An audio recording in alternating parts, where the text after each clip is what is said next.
Galerinha do primeiro ano, tudo bem com vocês? Passando aqui para ajudar vocês a responderem, tá certo? A página 23 e 24 do materialzinho didático de vocês, certo? Exercícios de salas simplesmente simples, né? Questão 21. Considere estes verbetes transcritos do dicionário online Aulete para resolver os itens a seguir.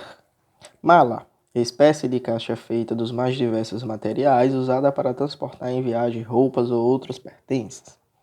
Maleta, pequena mala. Malote, maleta, geralmente de lona, em que são transportadas essas coisas. Malotão, mala grande, embrulho, trouxa grande.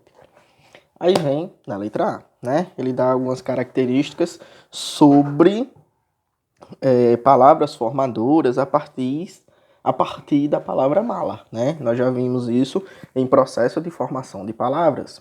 Estão lembrados? Letra A. Como é usual, essas palavras aparecem nos dicionários no singular. Exatamente. Por que nos dicionários não é preciso mostrá-las flexionadas no plural? Pessoal, é uma análise interpretativa, né? Mas existem duas características. Por que ela não aparece no plural?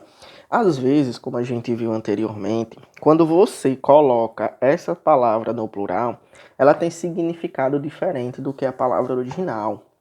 Entendeu? E existem características diferentes para que eu possa colocar o meu substantivo no plural, né? Mais adiante nós iremos ver o plural dos substantivos compostos. Gosta muito de cair em concurso, certo? E, por exemplo, pegue a palavra mala, né? Coloque ela no plural. As malas estão prontas.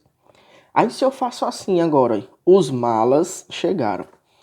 Note que diante da determinação do artigo antecedente a palavra malas, certo?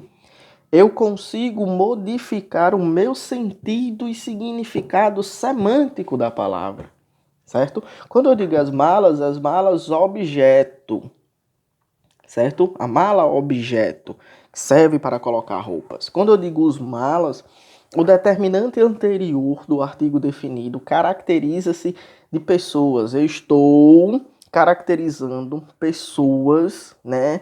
Seres humanos que são malas, né? Como assim, professor? Essa determinação que são malas? Pessoas que não estão nem aí para a vida, que fazem coisas erradas, né? Então note que a palavra proposta no plural, ela unicamente, eu preciso conter o meu determinante para saber o meu sentido, significado semântico embutido dentro da palavra, certo? Então, como português, como eu sempre falo, não é matemática, né? Então, existe essa nuance de característica. Existe essa nuance característica de determinar, certo? A sua significação pelo seu termo antecedente, que nesse caso é o artigo, tá? Então a palavra em si só, ela no plural, ela não consegue ter sua significação independente. Eu preciso do meu determinante, que é o chamado de artigo, para poder determinar qual é o significado dentro do contexto. Perfeito? Tranquilo? B. Não seria suficiente apresentar no dicionário somente a palavra mala? Responda de maneira clara e objetiva. Pessoal, nós temos aí um processo de derivação. Mala, maleta, malote, malotão, né? Todas as palavras sofrem um processo de derivação sufixal, que é o acréscimo do sufixo. Então, se ela coloca somente, se o dicionário coloca somente a palavra mala, eu não tenho todas essas outras derivações pertencentes, que é o que tem dentro da nossa língua portuguesa. E o dicionário, né, ele preocupa-se muito em determinar quase todas as palavras que temos dentro da nossa língua portuguesa. Ok, pessoal? Joia? Tranquilo? Letra C. Como foram formadas as palavras maleta, malota e malotão? Explique. Processo de derivação sufixal com o acréscimo do sufixo, porque todas derivam da palavra mala. Tudo bem, pessoal? Tranquilo? Ok? O radical qual é, pessoal? O M-A-L, certo? Questão número 22. Considere este título, porque este está retomando a palavra título, é um pronome catafórico, está fazendo síntese a algo que ainda vai dizer, né? E por que a utilização de este? Porque é algo que ainda vai dizer. Se já tivesse dito, seria esse. De um filme cujo enredo relata as aventuras de um homem branco que viveu com uma tribo de índios, tornando-se um deles. O pequeno grande homem. Letra A. O que é possível inferir a respeito do protagonista do filme, levando em conta a ordenação das palavras do título? O pequeno grande homem. O que quer dizer essa sua significação? Que o rapaz é pequeno, né? Mas que ele é grande, não em tamanho, porque eu já caracterizei ele como pequeno, mas ele é grande na sua volúpia, na sua vontade, certo? Na sua vivência. Então essa palavra grande está caracterizando não em sentido de grande, e sim de caracterizar o quanto ele tem essa volúpia, o quanto ele é valente, o quanto ele é determinado. Entendeu? Suponhamos, pessoal, que nós tivéssemos vamos suprir a palavra pequeno, tá certo? E aí eu boto assim, o grande homem. Novamente eu estou dizendo que o rapaz tem uma volúpia muito grande, que o rapaz é de uma determinação muito grande, né? Eu apenas supri a palavra pequeno e botei o grande homem. Continuo com o mesmo significado. Mas presta atenção, se eu supro a palavra pequeno e coloco ele agora, o grande depois de homem. O homem grande. Aí não está dizendo sobre a volúpia dele de rapaz forte, determinado. Está dizendo no tamanho dele. Então, quando eu alterno a classificação do substantivo para com o adjetivo, em contextualizações diferentes, em posições diferentes, o meu conceito semântico da frase, ele modifica, certo? Então, desta forma, eu consigo modificar a interpretação textual pautada unicamente nessa nuance de troca de um elemento para com o outro, essa troca na inversão dos papéis dentro do contexto frasal, tá? Aí na letra B ele diz, ó, qual alteração semântica haveria se o adjetivo grande aparecesse proposto ao substantivo homem? Aí você teria uma característica interpretativa que não seria, assim, muito valiosa, porque você diria, o pequeno homem grande. Como é que ele é pequeno e depois ele é grande, entendeu? Aí, perante a característica que eu expliquei anteriormente, perpassa essa nuance aí, entendeu? Então, note que o grande tem que vir primeiro aí, nessa, para poder ele ter um traço interpretativo cabível, né? Se eu colocar depois, já era, não tem como fazer isso, certo? Então, por isso que vem primeiro. E se eu colocar depois, eu tenho que suprir a palavra pequeno para poder dizer que ele é grande em volúpia. Virando a página 24, questão 23. A seguir, tem-se a opinião de Milor Fernando sobre um aspecto da língua portuguesa. Leia. Língua torta, portão menor que porta. Analisando as formas portão e porta, baseando-se no conceito do grau do substantivo, explica a afirmação feita pelo escritor. Pessoal, desculpa, constante é o grau, né, aumentativo, diminutivo, ok? Só que há um dado interessante aí. Quando eu digo porta e portão, eu não estou caracterizando o aumentativo da palavra porta.